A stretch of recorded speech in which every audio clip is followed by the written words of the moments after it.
Welcome back to Real Takes, where we are all movie love all the time. I'm Ann Stott, and today we are starting the way we usually start, highlighting an organization that I think deserves support or needs support right now. And there are so many crises going on in the world right now. It's hard to pick just one. Obviously, the Supreme Court has handed down many radical decisions that are out of step with the desire of the majority of Americans right now.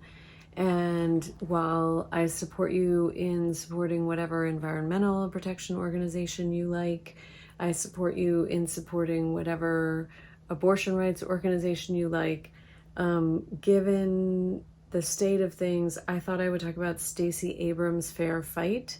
Stacey Abrams ran for governor of Georgia several years ago, and she lost that fight to the then Secretary of State of Georgia, and has since dedicated herself to free and fair elections in the United States and ending, what she calls Jim Crow 2.0, and ending the disenfranchisement of Black and brown voters in this country. So I will link Fair Fight for you in the description. Please support them in any way you can to ensure that our elections in the future are truly representative of the will of the majority of the people. Okay, now we are solidly in Cancer time. We actually were already in Cancer time last week, but if you tuned in, it was my abbreviated July 4th episode because I am in a play. So, just a reminder, I am in the world premiere of Sarah Schulman's The Lady Hamlet here in Provincetown at the Provincetown Theater. It is sexy, it is funny, it is smart, it speaks directly to so many issues that are coming up right now in our country. Please, if you're on the Cape in the next few weeks, check it out before July 21st, and I will link to that in the description, which is why I did the abbreviated episode last week. But we are going to really celebrate Cancer for the next few weeks, and there are a lot of important Cancer directors, from Italian director Vittorio De Sica to Swedish director Ingmar Bergman to Wong Kar-wai and Jafar Panahi, Maddie Diop, Sidney Lumet was a Cancer, Sidney Pollack was a Cancer, and three of the biggest directors of the golden age of Hollywood were Cancers. Billy Wilder was a Cancer, William Wyler was a Cancer, and tonight we'll be talking about George Cukor, who was also a Cancer. Now, Cancers are a water sign, they're ruled by the moon, and they're all about our feelings, our deep feelingest feelings. And George Cukor definitely expressed that in his work. He worked from the 30s until close to his death in the 80s. And he started out in theater, actually, and directed on Broadway before coming to Hollywood in the early 30s when talking pictures were invented. And in the 30s, he directed Little Women and Dinner at 8, just to name a few. In the 40s, he directed Gaslight and Adam's Rib. In the 50s, he directed Pat and Mike and A Star is Born. I mean, these are just a handful of the films he directed. And in the 60s, he directed My Fair Lady. So that's a career, among many, many, many other films. But tonight, we are going to talk about the three films that he made with Katharine Hepburn and Cary Grant. And I actually originally meant to do this episode last week for the last week of Gay Pride Month. But again, I went to the abbreviated episode. So we are carrying over Pride Month into July. Really, we should celebrate Pride all year long, right? So we are talking about the three films they made together, Sylvia Scarlett, Holiday, and The Philadelphia Story, as a way of talking about the history of queer and trans Hollywood. So George Cukor was probably as close to you as you could get to being an out gay man in Hollywood in the 30s, 40s, and 50s. Obviously, he was very discreet when he needed to be, but he was gay. And he hosted a Sunday afternoon pool party that was famous or notorious, depending on who you asked. And depending on what you read, it was either a like sex hookup scene, or it was a like gay literary salon, or both. Could have been both. Those two things are not mutually exclusive. Either way, it operated as a very important community meeting place for gay members of the Hollywood community at a time when being gay was illegal. Going to a gay bar could get you arrested and could ruin your life. And in fact, he was arrested once on a vice charge, and his studio, worked with the police to have it completely expunged from the record. Now, he managed to have this huge career in Hollywood, but that doesn't mean he didn't have consequences for being gay. He, first of all, so he wasn't really known as like a visual auteur the way like John Ford was, or Alfred Hitchcock was, or even Howard Hawks was, but he was known as a great storyteller, and he was known as being very talented at getting deep, rich performances out of actors. And the truth is, he got labeled as a women's director, which is like thinly veiled homophobia, right? And also because he did work with a lot of leading ladies, and leading ladies really enjoyed working with him. But the truth is that he shepherded 21 leading actors to Oscar nominations for their performances with him, and 12 of those were women and 9 of those were men. So he worked with plenty of men in his career on great performances, but there was this kind of like underhanded, like, oh, he's a women's director, because there's nothing like using misogyny to signal homophobia, right? And there is a rumor, I don't know, all the articles I've read refer to it as a rumor, that Clark Gable had him fired as the director for Gone with the Wind, because he didn't want to work with a gay director. So I'm sure he had to battle a lot in his lifetime, and yet he managed to, live his life as freely as he could and do his art, which is pretty impressive. Now, Cary Grant and Katharine Hepburn are harder to talk about because they were public figures and they had to hide themselves more than George Cukor would have had to. And it's also possible they were slightly more complicated people in general.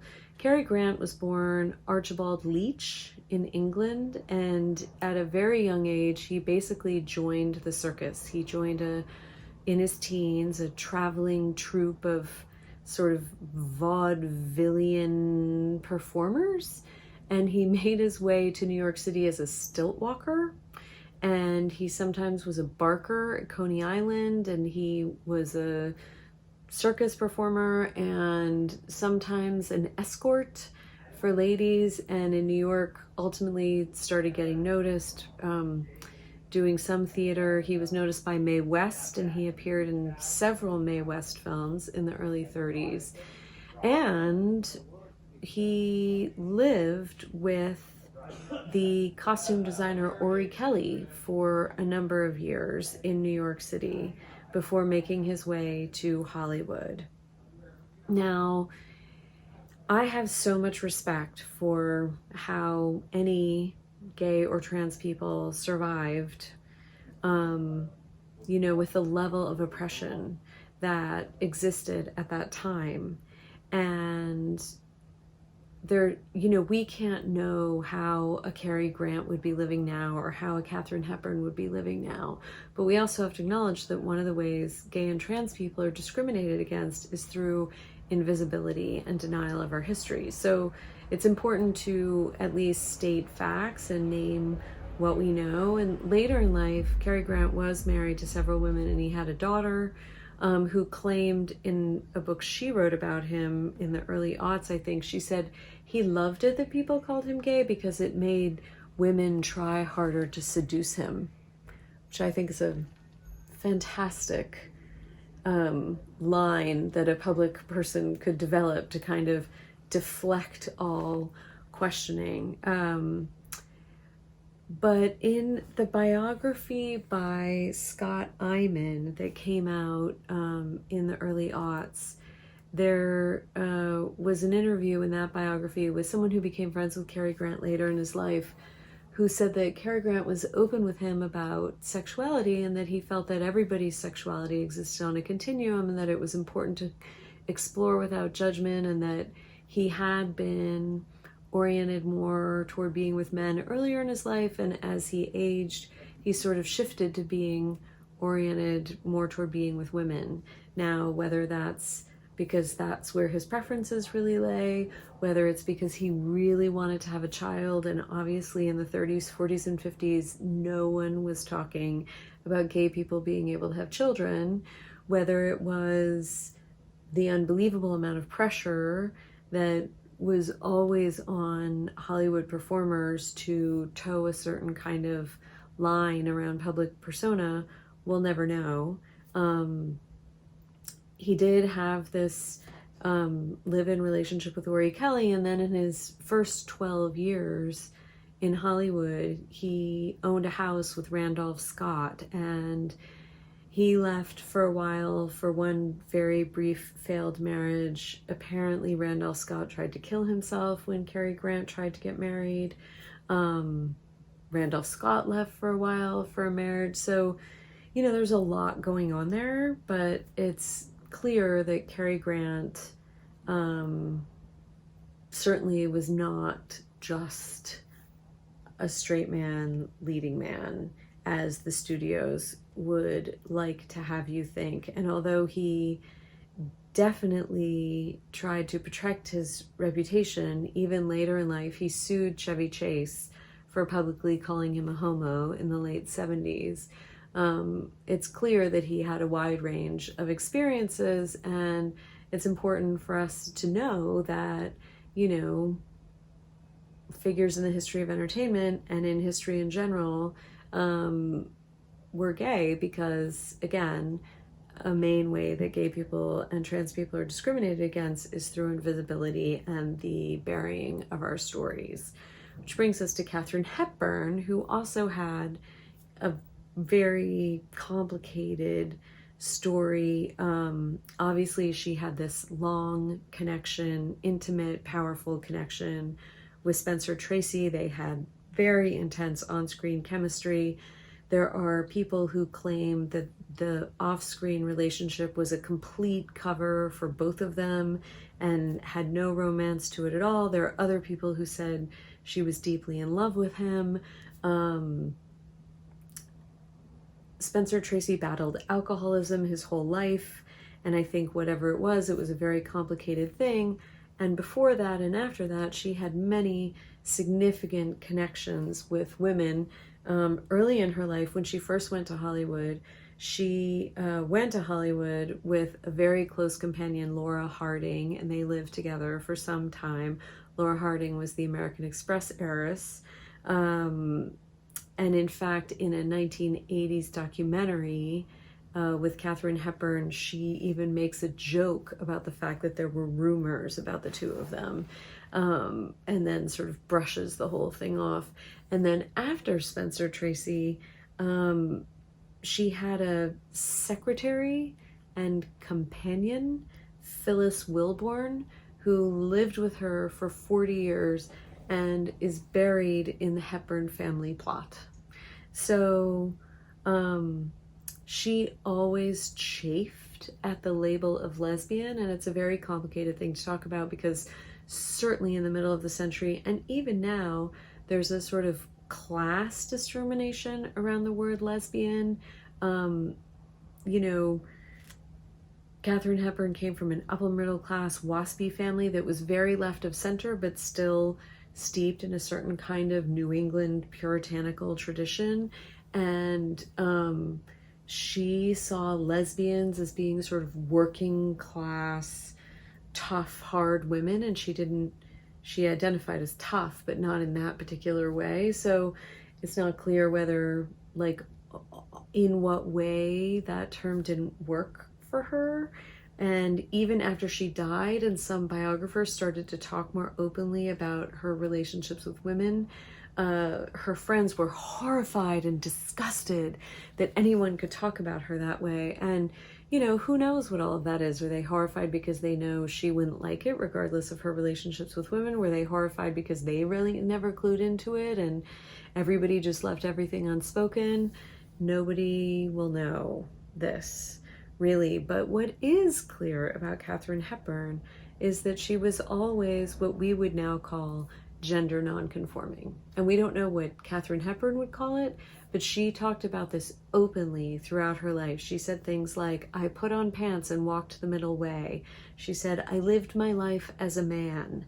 And in many ways, she really did. And she never went to the award shows. She hated dressing up. The only time she went to the Oscars was in the 60s to present an Oscar to a producer friend of hers who was getting a Lifetime Achievement Humanitarian Oscar. And she literally came in her gardening clothes with her hair sort of back in a bun and no makeup on. So that is the extent to which she despised dressing up. Just jumping in here to say a couple of things. First of all, I want to give credit where credit is due. This idea of using the lens of gender identity rather than sexuality to talk about Katharine Hepburn comes from William J. Mann's biography of her called Kate, which I'm showing a picture of right now. And also, you know, this gender identity question then obviously sheds light on her discomfort with the idea of having the label of lesbian, because if she didn't really feel like she was a woman in any of the senses she understood woman to be, then obviously the label lesbian wouldn't really apply. And there's more coming up in the video about how deep this sort of sense of her gender identity runs, not just in terms of the clothes she was wearing. So back to the video. Which brings us to the first movie that George Cukor, Cary Grant, and Katharine Hepburn made together, which is Sylvia Scarlet from 1935.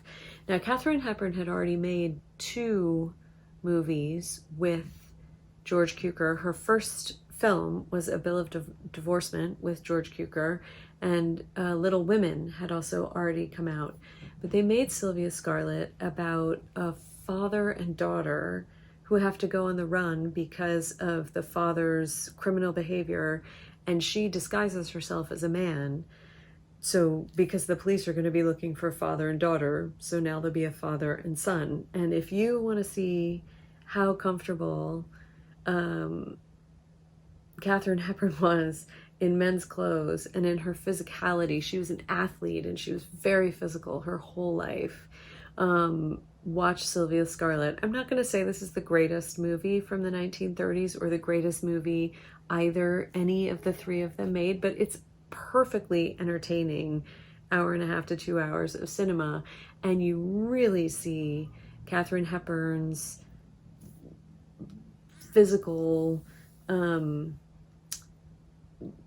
how powerful she was in her body. And the truth is, there aren't many jokes about her switching from a woman to a man. There are far more jokes about her going back to wearing a dress, and it feels far more awkward when she goes back to wearing a dress than when she's wearing the pants and the suit jackets. And it's very interesting that these 3 people who, you know, were living outside of the conventional norms around sexuality and gender made this film together. It's also interesting to me that all 3 of them came from theater. Katharine Hepburn did theater before coming to Hollywood. And by the way, Katharine Hepburn also called herself Jimmy as a child growing up. She had an alter ego named Jimmy, and she sort of identified with herself that way her whole life. She was called mannish in early reviews of her theater performances, a word that we should really banish from our lexicon forever. So, you know, this question of gender and her gender identity started very young and lasted her whole life. But the three of them all came from live performance. None of them did silent film. They all arrived in Hollywood in the early 30s after Talking Pictures came about. And they made this film together, Sylvia Scarlett. And Cary Grant, who was born Archibald Leach in England, hadn't yet solidified his upper class, breezy, debonair persona that would be a huge part of his stardom ultimately. He plays a thief in this film and a sort of rough and tumble guy to some extent. So it's very interesting to watch them kind of forming their film life together. Sylvia Scarlett didn't do very well, and they didn't ever try to make a film like that again. But in 1938, they made Holiday, which is actually one of my favorite films from the 30s. And the plot is that Cary Grant has had a whirlwind romance and engagement to a woman that he then finds out comes from a very, very wealthy family. And he has some unconventional plans for how he wants to live his life. And Katharine Hepburn plays the sister of his fiance, and kind of everything that falls out. And while there's no gender bending in the movie, and there's certainly no, question about sexuality in the movie, it is really a movie about misfits. Okay, just jumping back in here because, first of all, I didn't talk about Holiday long enough, and it is my favorite of the three movies we're talking about. I really love this movie. Secondly, while there's no overt gender bending or sexuality stuff, there is a brother in the story who's an alcoholic and lonely, and his story is never really explained. And I think there's some insinuation of what some of his loneliness might be about in the film. So that is there as a subtext. But then also, another fun thing about this film is that it does show off both Cary Grant and Katharine Hepburn's physicality and sort of comfort with physical tricks and stuff. They end up doing all this sort of dancing and acrobatic stuff. There's a very famous clip from this movie of them dancing over a couch, which you've probably seen in different montages of classic films. And so you really see how comfortable they were working together that way, and they did all of that stuff themselves and had a great time with it. And Edward Everett Norton, who was a staple of 1930s Hollywood films as a sort of comedic relief character, is in this film and is great as always. And it's a really heartfelt portrayal of some misfits trying to find their way and stay true to their vision, regardless of the pressures around them. So love Holiday. It's kind of a lesser known 1930s gem that I love recommending to people. So please check it out. Now, Katharine Hepburn and Cary Grant made one other movie together in 1938, Bringing Up Baby, which was a huge flop at the time. Howard Hawks directed it, but is now still one of the most enduring, popular romantic comedies of the 1930s. So just a reminder to anyone out there, you never know what's going to happen with your work, even if it's not a hit right away. But at the time, it was a huge flop. Katharine Hepburn was labeled box office poison, and she went back to New York City to star in a little play called The Philadelphia Story. And because she was a very smart, tough woman, and because she had some means of her own, she bought the rights to the play. So when it got made into a movie, she had say about who was in it, and she was in it rather than being replaced by whoever Hollywood thought would be more popular.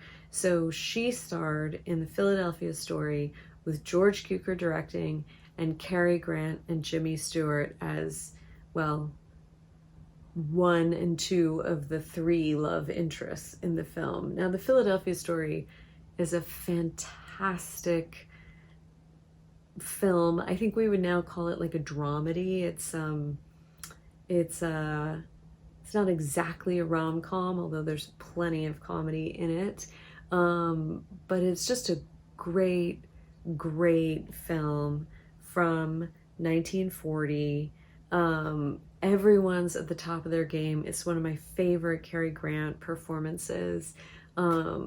There's tons written about this movie if you want to go find it. So I don't have anything original to say about this movie, except it's the most conventional, certainly, of the three films that George Cukor, Cary Grant, and Katharine Hepburn made together.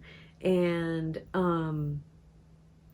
it's just, it's that thing of the whole is greater than the sum of its parts. It's just everything about it works. And I will say, the film starts with a scene at home. Katharine Hepburn's just at home, and she had to fight the other producers to wear pants in that scene.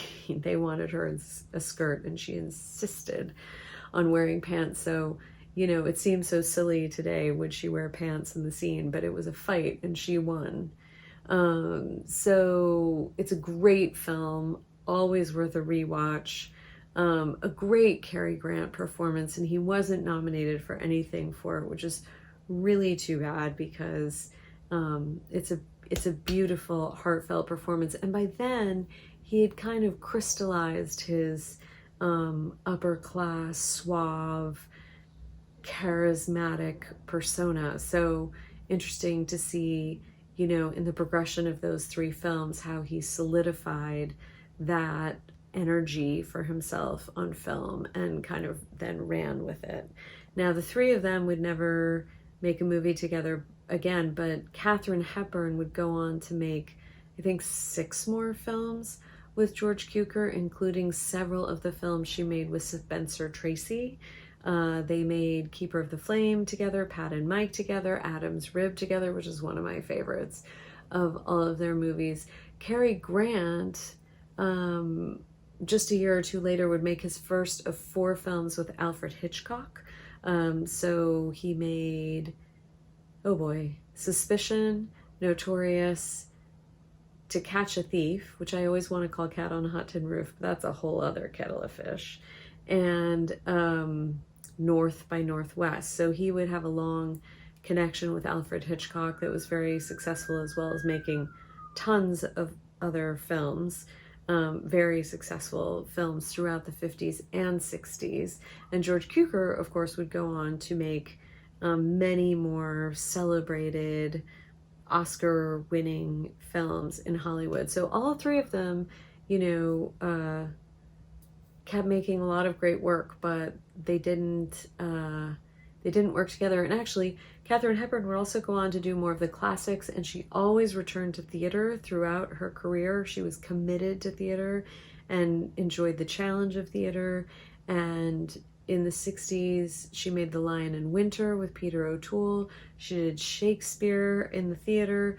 So she kept pushing herself and challenging herself creatively throughout her whole career.